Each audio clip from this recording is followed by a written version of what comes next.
Assalamu alaikum. La vidéo d'aujourd'hui est la première d'une série sur la biographie et certains événements de la vie de notre noble prophète, alayhi salatu wassalam. Il s'agit de Mohammed, fils de Abdullah, fils de Abdul Muttalib, et il est issu de la ligne de Ismaïl, fils de Ibrahim, alayhi salatu wassalam. Le père du prophète, alayhi salatu wassalam, s'appelait Abdullah. Le père de Abdullah était Abdul Muttalib, qui est le grand-père du prophète alayhi salatu wassalam.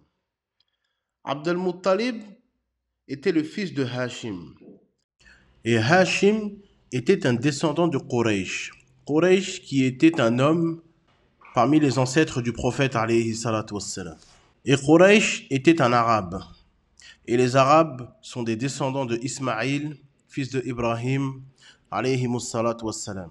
Après la mort de Hashim, son fils, Abdul Muttalib, dont le vrai nom était Shayba, a été élevé chez ses oncles maternels à Médine.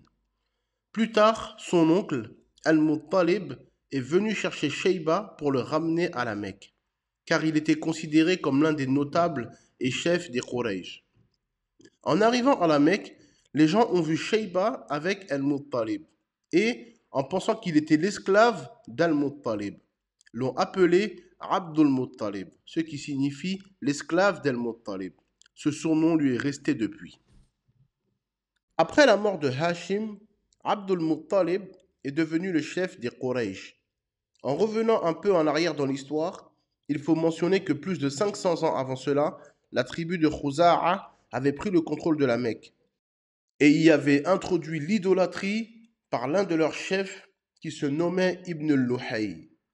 Cet homme fit un songe dans lequel Iblis lui vint sous une fausse apparence et lui dit « Il faut absolument que tu te rendes sur les plages de la mer Rouge et que tu creuses, car là-bas se trouvent les statues du peuple de Noé et les Arabes sont dans un besoin urgent de les adorer. » Après ce songe, il entama le voyage de la Mecque jusqu'au bord de la mer Rouge et il y creusa et effectivement il y trouva des statues et les emmena avec lui à la Mecque.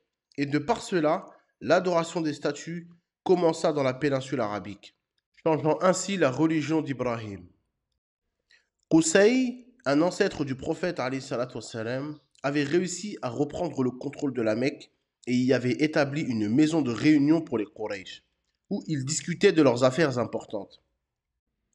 Qusay, avant sa mort, avait légué tous ses biens et privilèges, y compris la responsabilité de la distribution de l'eau et des provisions pour les pèlerins, à son fils Abd-Dar. Cela a provoqué une rivalité avec ses autres fils Abd Manaf et Abd al-Uzza, qui ont finalement convenu de partager les responsabilités. La distribution de l'eau et des provisions au fils de Abd Manaf et la garde de la Kaaba et de la maison de réunion au fils de Abd-Dar. Revenons maintenant à Abdul Muttalib. Un jour, il a fait un rêve dans lequel on lui dit de creuser l'ancien puits de Zamzam, oublié depuis des générations. Après plusieurs rêves similaires, il a reçu des indications précises sur l'emplacement du puits. Accompagné de son fils aîné Harith, il a commencé à creuser près de la Kaaba et a finalement découvert le puits de Zamzam, une source d'eau inépuisable qui est devenue une source importante pour les pèlerins. L'histoire est que certaines personnes égorgèrent une chamelle et le liquide se répandit sur le sol, confirmant ainsi le lieu où se trouvait le puits de Zamzam, entre deux idoles qu'ils avaient. Ce lieu est connu pour désaltérer les pèlerins et c'est là que l'eau jaillit. Le corbeau noir à plumes blanches est également un signe distinctif de cet endroit, puisqu'il a picoré le sol où Abdul Muttalib a commencé à creuser avec son fils Harith jusqu'à ce qu'il trouve l'eau de Zamzam. Abdul Muttalib cria de joie et les Qurayshites se réjouirent avec lui de ce grand bonheur d'avoir découvert de l'eau près de la Kaaba. Les Qurayshites étaient jaloux car autrefois, c'était eux qui apportaient de l'eau de l'extérieur de la Mecque pour les pèlerins. Maintenant que l'eau jaillissait de ce lieu, ils voulurent le revendiquer. Abdul Muttalib n'avait que son fils Harith à l'époque et il se sentait faible en nombre. Il accepta donc de laisser le sort décider en faisant appel à une devineresse de Banu Sa'd. Lorsqu'ils se perdirent en chemin et furent sur le point de mourir de soif, Abdul Muttalib encouragea son groupe à chercher de l'eau plutôt que de se résigner à mourir. Ils trouvèrent de l'eau et cela fut interprété comme un signe que celui qui leur avait donné cette eau leur donnerait également l'eau de Zamzam. Les Qurayshites cessèrent alors de contester Abdul Muttalib et Zamzam resta sous la garde de Banu al-Muttalib. Les années passèrent et Allah bénit Abdul Muttalib de 10 fils et 6 filles, se rappelant son vœu de sacrifier un de ses fils s'il en avait 10. Il tira au sort et le sort tomba sur Abdullah, le père du prophète alayhi salatu wassalam. Abdul Muttalib aimait beaucoup Abdullah et pria pour que le sort tombe sur quelqu'un d'autre, mais chaque fois, c'était Abdullah. Les Qurayshites s'opposèrent vivement à ce sacrifice, ne voulant pas que cela devienne une coutume chez les Arabes. Abdul Muttalib consulta alors la divineresse de Banu Sa'd, qui lui conseilla de tirer au sort entre Abdullah et 10 chameaux. Si le sort tombait sur Abdullah, il devait ajouter 10 chameaux de plus jusqu'à ce que le sort tombe sur les chameaux. Finalement, le sort tomba sur les chameaux après 100 tentatives. Et Abdul Muttalib sacrifia 100 chameaux à la place de Abdullah. Le prophète Mohammed a dit dans un hadith: Je suis le fils des deux sacrifiés, en référence à son ancêtre Ismaïl et son père Abdullah. Abdul Muttalib était conscient que le temps du prophète était proche, car les signes étaient connus parmi les juifs et certains arabes. Lors d'un voyage au Yémen, un rabbin reconnut le signe prophétique en Abdul Muttalib et lui conseilla de se marier avec une femme des Banu Zohra. Ce qu'il fit en épousant Hala bint Wahb. Abdul Muttalib maria également son fils Abdullah à Amina bint Wahb de Banu Zohra, qui donna naissance au prophète Mohammed sallallahu alayhi wa sallam. Il est dit que lorsque Abdullah épousa Amina, un éclat particulier était visible sur son visage, que certains interprétaient comme le signe de la prophétie à venir. Après la conception du prophète, alayhi salatu wassalam, cet éclat passa de Abdullah à sa mère Amina. Ainsi, la lignée prophétique se perpétua avec la naissance de Mohammed, alayhi salatu wassalam, qui fut un signe pour les Arabes et une bénédiction pour l'humanité. Un poème dit: Tous les êtres l'espèrent, il guide les gens en étant leur chef. Dieu le voit dans sa pureté de lumière et il dissipe par sa lumière les ténèbres. C'est le don de ton Seigneur lorsqu'il l'a béni. Qu'il marche ou qu'il reste, il guide les gens de la Mecque après l'incrédulité et il impose le jeûne ensuite. Ces vers de poésie ont été prononcés par une femme, bien que son identité reste inconnue, mais on sait qu'elle était influencée par les connaissances de son cousin ou de son frère Waraqat ibn Nawfal et aussi par certains rabbins juifs de l'époque. Cette femme, d'après certains hadiths rapportés par Ibn Abbas, aurait même proposé de se marier avec Abdullah en échange de tout ce qu'il souhaitait. Mais Abdullah refusa cette proposition, préférant rester fidèle à son épouse Amina. Ensuite, lorsque Héraclius, l'empereur byzantin, questionna Abu Sufyan sur le prophète, celui-ci répondit qu'il avait une noble ascendance. Cela montre que la lignée du prophète était pure et honorable. Ses ancêtres, comme Abdul Muttalib, avaient des rôles importants dans la société, comme la distribution de l'eau, des provisions aux pèlerins et la garde du puits de Zamzam. Le prophète Mohammed avait de nombreux surnoms et titres, comme mentionné dans divers livres.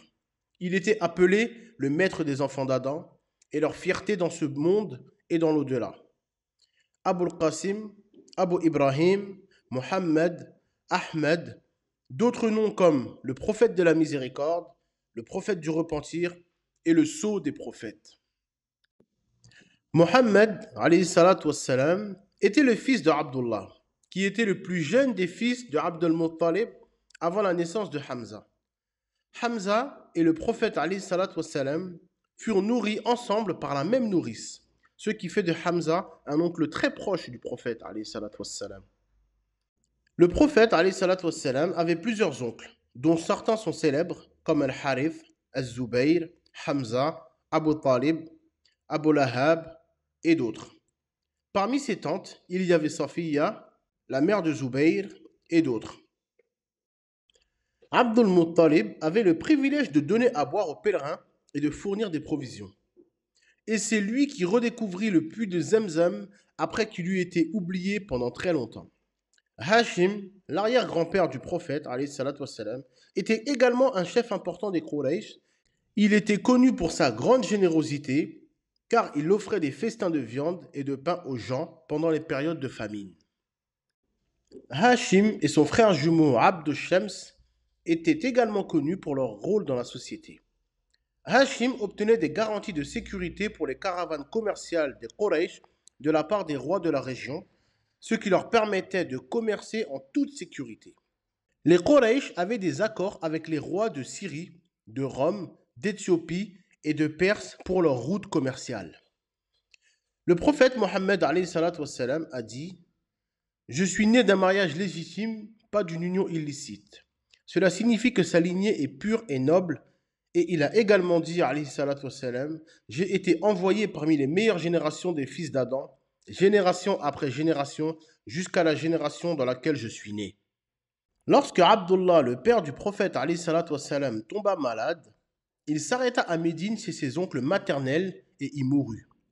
Abdul Muttalib envoya son fils aîné, Al-Harith, pour ramener le corps de Abdullah à la Mecque, où il fut enterré.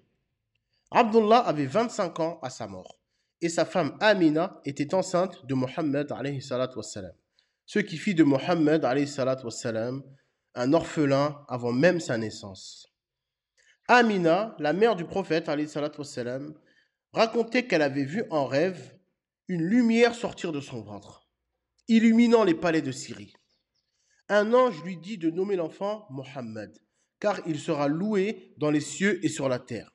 Ainsi, le prophète Mohammed naquit avec des signes prophétiques clairs, prédits par les anciennes écritures et les traditions des peuples précédents. Mohammed est entièrement le résultat d'un rêve qu'Amina bint Wahb, la mère du prophète a eu. Elle l'a raconté plus tard à son beau-père Abdul Muttalib après la naissance de Mohammed. Amina a dit qu'elle avait fait ce rêve au moment où elle portait Mohammed dans son ventre, et elle s'en souvenait précisément. Selon les récits transmis par plusieurs sources, notamment la sage-femme qui l'a assistée, Amina a dit qu'elle n'avait ressenti aucune difficulté pendant sa grossesse. Quand elle a accouché, un faisceau de lumière est sorti d'elle, illuminant les palais de Syrie. Et Mohammed est né en s'appuyant sur ses mains et en tenant une poignée de terre, levant la tête vers le ciel. Un compagnon rapporte que sa mère a été témoin de la naissance d'Amina. Elle a entendu quelqu'un dire « Que Dieu te bénisse » quand Mohammed est né. Et elle a vu un éclat de lumière qui illuminait les palais de Bassora. Amina a alors informé Abdul Muttalib de la naissance de son fils, racontant le rêve qu'elle avait eu, dans lequel elle avait été instruite de nommer l'enfant Mohammed. Abdul Muttalib, sentant la grandeur de cet événement, amena l'enfant à l'intérieur de la Kaaba, remerciant Allah pour ce garçon. Selon certaines traditions, lorsque Mohammed est né, il était déjà circoncis et son cordon ombilical était déjà coupé. Abdul Muttalib fut très impressionné et très proche de l'enfant, disant que ce garçon aurait un grand avenir. En effet, un hadith rapporte que l'un des signes de la grâce divine était que Mohammed soit né circoncis. Le nom Mohammed signifie celui qui est loué, et il a été donné à l'enfant en espérant qu'il réunirait toutes les qualités louables. Selon une autre histoire, Abdul Muttalib et 3 autres personnes décidèrent de nommer leurs enfants Mohammed, après avoir rencontré des rabbins juifs qui leur avaient dit qu'un prophète du nom de Mohammed émergerait à la Mecque. Lors de la naissance de Mohammed, des signes extraordinaires se sont produits. Par exemple, les idoles de la Kaaba tombèrent, et un éclat de lumière illumina les palais de Syrie. Il est également dit que Iblis cria 4 fois, la première fois lorsqu'il fut maudit, la deuxième fois lorsqu'il fut expulsé du ciel, la troisième fois lorsque fut né Mohammed, alayhi salatu wassalam, et la quatrième fois lorsque fut révélée la sourate al-Fatiha.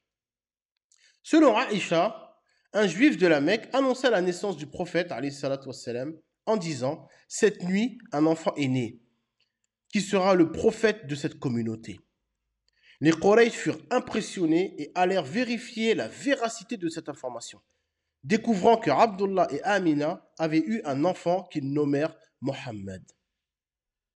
Selon une légende, un rabbin juif à Yathrib, qui était l'un des noms de la ville de Médine, dit après la naissance de Mohammed, la prophétie a quitté les enfants d'Israël et s'est installée chez les Arabes.